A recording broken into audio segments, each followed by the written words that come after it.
factor. Now, all of a sudden, you're fighting for that number 1 overall seed. You're in a playoff hunt, and now you're seeing 10 turnovers in the last 4 games. The Lions are going to have to make a decision. Are we going to sign him or are we not? Now, I think it does boil down to what happens in that playoff game. If you win the playoff game, you're going to sign him. Just know this. I gave you those numbers, Lions fans, to let you know he's a game manager.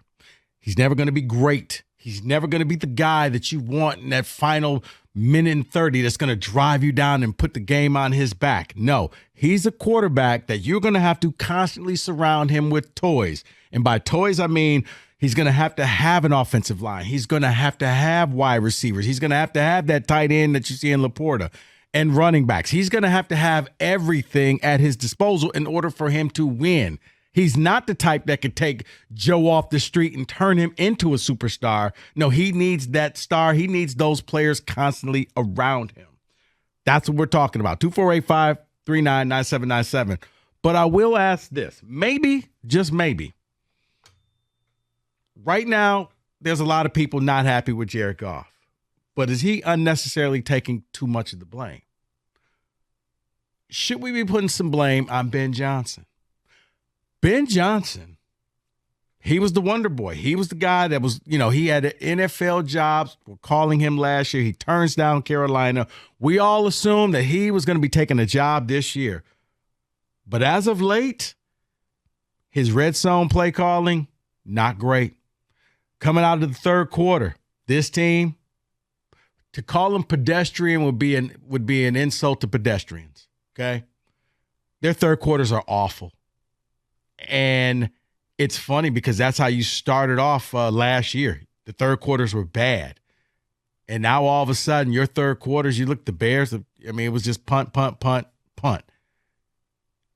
Should Ben Johnson be getting some of this blame? We're blaming Jared Goff. We're saying it's all Goff's fault, but maybe it's not. Maybe it is Ben Johnson. Because when I look at when you have to run trick plays, David, in the red zone, tells me you don't have that great of a playbook. Great teams, and even really good teams, you know what they're going to do, and you can't stop them. David, when you play the Cowboys, that probably CeeDee Lamb is going to get a touchdown. Somewhere or another, they're going to manipulate and get him on coverage where he's going to score.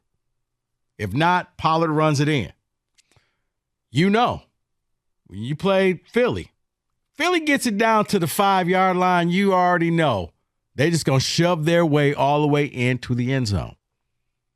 When you play San Francisco, Debo or Christian McCaffrey will touch the ball, will score a touchdown. For the Lions, the thing that you should be doing, they stop. To me, that was Montgomery. I don't know why we're getting away from him. I thought you should have ran him more in the Bears game. But when you look at this, is Goff taking too much of the blame? Should we be giving some of this blame on Ben Johnson, the Lions offensive coordinator? 248-539-9797. David, a couple ticket texts, and then we'll get back to the phone lines. This used to be a place where players' careers came to die. Keep running good quarterbacks out of town. Lions fans don't deserve a Super Bowl, let alone a playoff win. You extend Goff through the 2026 season, then decide Goff, Hooker, or free agent, or draft. Through the 2026 season? Through 2026 season. So that would be 3 more years? No. Because you're adding 2 more years to 1 more from next year. Well, here's the problem with that. You've already decided that Hendon Hooker's not your guy. Because Hendon Hooker's contract's going to be up. You're right about that. So if Hooker does not have game tape, I'm not playing him. You're not going to pay him. That's how I see it. This is one of those where it was Goff a free agent or draft again. I would extend Goff. If I'm Brad Holmes, I extend Goff 1 more year. And then I figure it out. Or I just franchise him. Or I just ride it out, David. Now, you don't want to do that. But I don't know what you're going to get out of Jared Goff. I think his floor is probably you'll get 9-10 wins a year out of him. If people stay healthy, I think his ceiling is probably 12 wins, every year. He's never going to be up for an MVP. You're never going to be up for the number one overall seed. You'll peak during the season, but in the end, you probably won't get there. That's what he's a game manager. And if you're here in Detroit, you got to be okay with that. You do.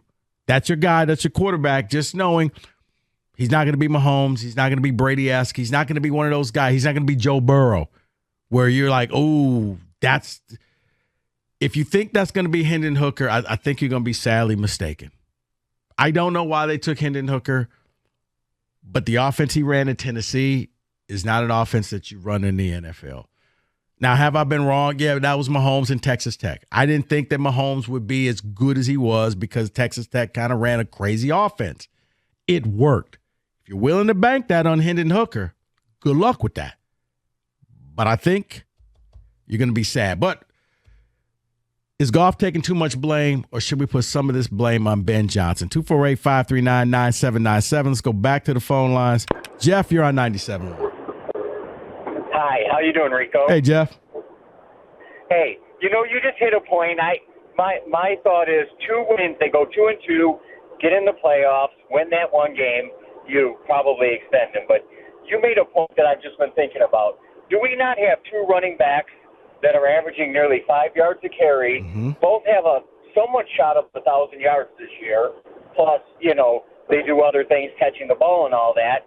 And Jared Goff is definitely best when you just pound that rock and throw play action off of that. I don't know if something's changed on that, if it's the offensive line not protecting, but that formula was winning games, closing out games, beating people down late in the game to the point where you were just tiring people out and winning. Does it seem like that formula's changed, or is something happening that us normal fans don't notice? Now, I mean, Jeff, I'm noticing that too. Even in the Chicago game, because in the pre-show, I was like, look, David Montgomery hates Chicago. He's got a chip on his shoulder. Run the ball with him. And when they came back and took the lead, they were running the ball. It was Montgomery. He was eating clock. He was doing, and then all of a sudden they went away from him. And it was like, well, why? It was working. You were winning. But I'm with you.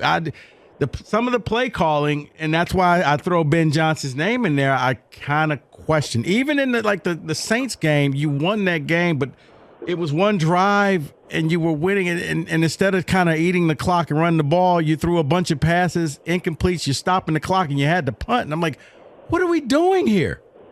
So I'm with you. Maybe he's just overthinking it. He's looking at, potentially having some coaching interviews and stuff, just overthinking what was working. And again, we can see, just big notice is that as the offensive line is, starting to get injured and just not the same, Goff doesn't have the athleticism or the quick release enough to make some of these plays he was making when he had, stellar offensive line play. Thank you very much, Rico. I appreciate the phone call, Jeff. Now, I don't think he's overthinking it. You know what? For Ben Johnson has a very difficult task. He's got a lot of weapons, and he's got to make everybody happy. If you just run the ball and you pound the rock and you go with Gibbs and you go with Montgomery, well, you got wide receivers who are going to be like, well, coach, I was open. Okay, you hit your receivers, or you got Laporta. Okay, coach, I was open. Why don't you throw it to me?